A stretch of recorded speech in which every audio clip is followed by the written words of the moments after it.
فيلمنا بيبدأ بحدث خطير حصل في غابات أستراليا. هو عبارة عن مجموعة من الحرائق اللي دمرت جزء كبير من الغابات.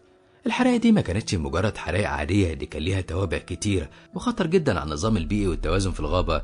وبسبب الخلل اللي حصل ده بنشوف بعد فترة حيوانات ماتت بطريقة بشعة، زي ما يكون في وحش أو كائن غامض هجم عليها، والهجمات دي بتبقى متسجلة على الكاميرات اللي متثبتة في الغابات. بعد سنة من الأحداث دي بنشوف فريق مكون من 3 أفراد وهم رايحين رحلة استكشافية للغابة، وهم بيلي مخرجة الأفلام الوثائقية وناشطة في حقوق الحيوان اسمها جرايس، ومعاهم عالم أحياء اسمه بين، و3 بيكونوا متحمسين جدا علشان يبدأوا مغامرة.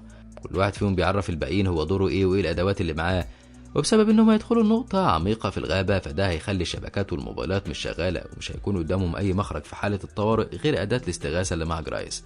بعدها بيركبوا هم ال3 العربية وبيتحركوا على الغابة، وبين بيكون متحمس جدا ومتوقع انهم هيلاقوا كائنات جديدة وبيكون عايز يسميها على اسمه.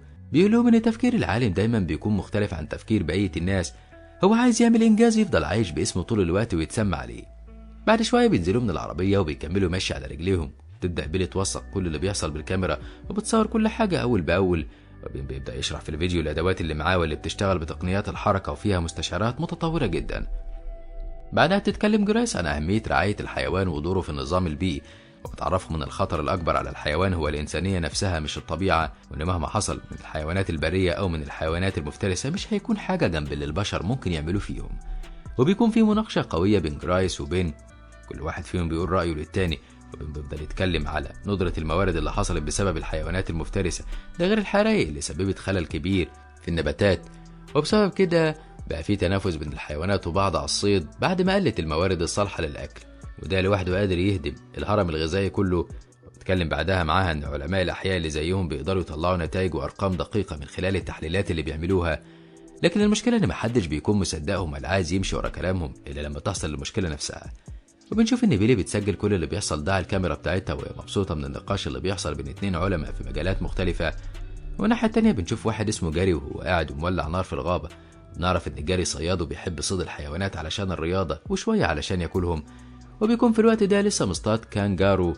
لكن المشكلة انه بيشوف الكلب بتاعه وهو بيمشي من قدامه وبيدخل في مكان ضلمة، بيبدأ جاري يسمع أصوات غريبة وصوت الكلب بتاعه بيختفي بعدها. بيقوم بسرعة علشان يشوف ايه اللي حصل، وبيتفاجئ بآثار لجثة الكلب على الأرض، بيعرف ان في كائن غامض هو اللي عمل كده، وساعتها بيحس انه بيخاف وبيكون عايز يهرب، لكن فجأة الكائن ده بيهجم عليه وبيقتله. بعدها بنرجع للثلاثي مرة تانية وهم مولعين نار وقاعدين يتدفوا حواليها. المرة دي بيلي هي اللي بتحكي وبتتكلم عن ذكرى حصلت لها لما كانت صغيرة في المدرسة وراحت رحلة لحديقة الحيوان. كانت هي والأطفال الصغيرين فرحانين وبيتفرجوا على الحيوانات لحد ما وصلوا عند قفص الغوريلا، وهناك شافوا منظر كان صادم بالنسبة ليهم، وهو كان صغير موجود في قفص الغوريلا. وساعتها الغوريلا مسك طوبة كبيرة وضرب بيها الكائن ده على دماغه وخلص عليه. المنظر كان مرعب بالنسبة للأطفال وبدأوا يصرخوا، ده خلى أهاليهم يجروا بسرعة علشان يحموا أطفالهم.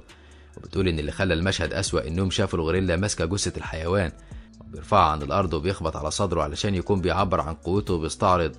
ساعتها بيلي راحت بسرعة على حارس الحديقة وطلبت منه يتدخل، لكن الحارس قال لها ان الدخول لمنطقة الغوريلا مش من اختصاصاته، وبيلي وقتها كانت مصدومة، ومن ساعتها في حاجز نفسي بينها وبين الحيوانات.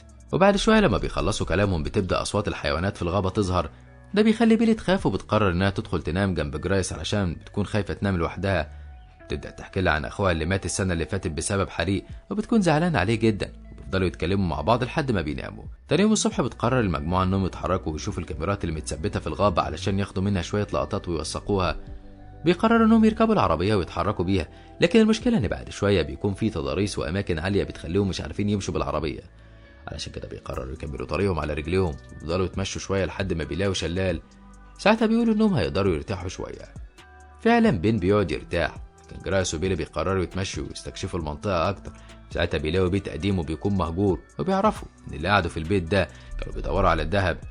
في الوقت ده بتبدأ بيلي تراجع الكاميرات اللي حواليهم من اللابتوب بتاعها، تاخد بالها من واحد من الحيوانات حصل عليه هجوم، لكن المشكلة انهم بيكونوا مش قادرين يحددوا نوع الحيوان اللي هجم عليه. لما بيفتشوا اكتر بيشوفوا اثار مخالب على الشجر، لكن برضه نوع الحيوان بيكون مش معروف، علشان كده بيكلموا مات حارس الغابة، ولا بيوصل وبيقترح هو وبين انهم يحطوا طعم علشان يستدرجوا الحيوان ده ويقتلوه. لكن طبعا جرايس بتكون رافضة الفكرة لانها عايزة تحافظ على كل الحيوانات. ساعتها بيتحركوا كلهم على المعسكر بتاع جاري، هناك بيتصدموا لما بيشوفوا آثار الدم وبيلاقوه اتقتل هو والكلب بتاعه، وبيكونوا مش عارفين نوع الكائن اللي عمل فيهم كده. ساعتها بيقول بين إنه احتمال كبير يكون كائن اسمه كارانفيكس، وبيعرفهم إن ده كائن قديم من أكلي لحوم البشر، ومن السمات المميزة له إنه بيظهر بالليل ومحدش بيقدر يشوفه بسهولة. لكن جرايس بتقول إن الآثار اللي ظهرت على الشجرة كانت لكائن عنده 2 صباع إبهام، والكارانفيكس معروف إن عنده صباع إبهام واحد بس. لكن بين بيكون مقتنع بالنظرية بتاعته، بيقول لها أنا متأكد من اللي بيقوله الكارانفيكس، لكن بيلي بتتضايق وبتقول لهم إن ده مش وقته، كل واحد يثبت فيهم النظرية بتاعته، المهم دلوقتي إنهم يعرفوا إيه نوع الكائن ده وإزاي يتخلصوا منه.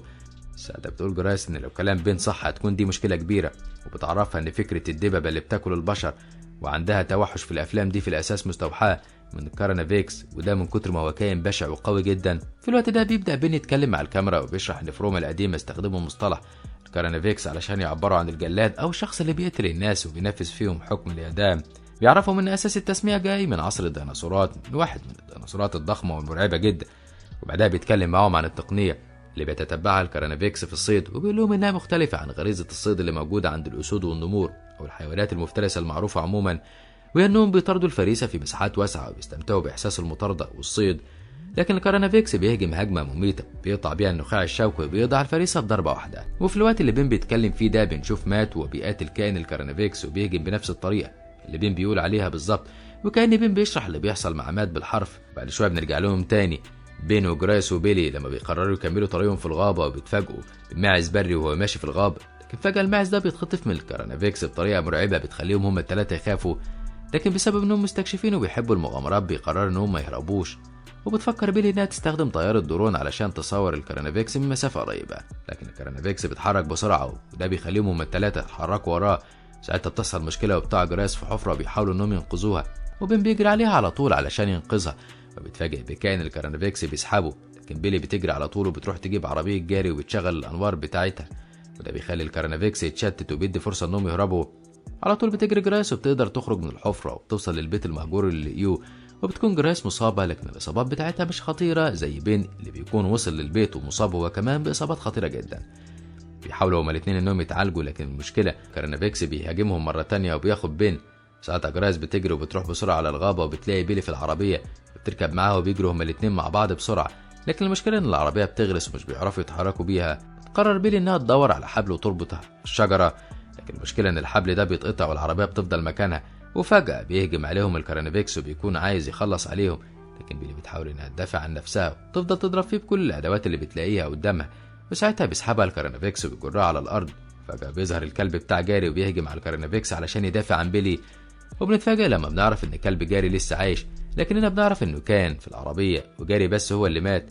وساعتها بتجري جرايس وبتروح تجيب سلاح ناري من العربية وبتوجهه ناحية الكارانفيكس، لكن المشكلة ان جرايس بتكون مش عارفة تاخد قرار ورافضة انها تضرب الكارانفيكس وتخلص عليه. بتقول انها عارفة انه بيعمل كده غصب عنه وده بسبب غريزة الصيد اللي موجودة جواه. تفضل مترددة مش عايزة تخلص على نوع نادر جدا واسطوري من الحيوانات، لحد ما فجأة وعلى غير المتوقع بيتراجع الكارانفيكس وبيقرر انه يهرب ويسيبهم.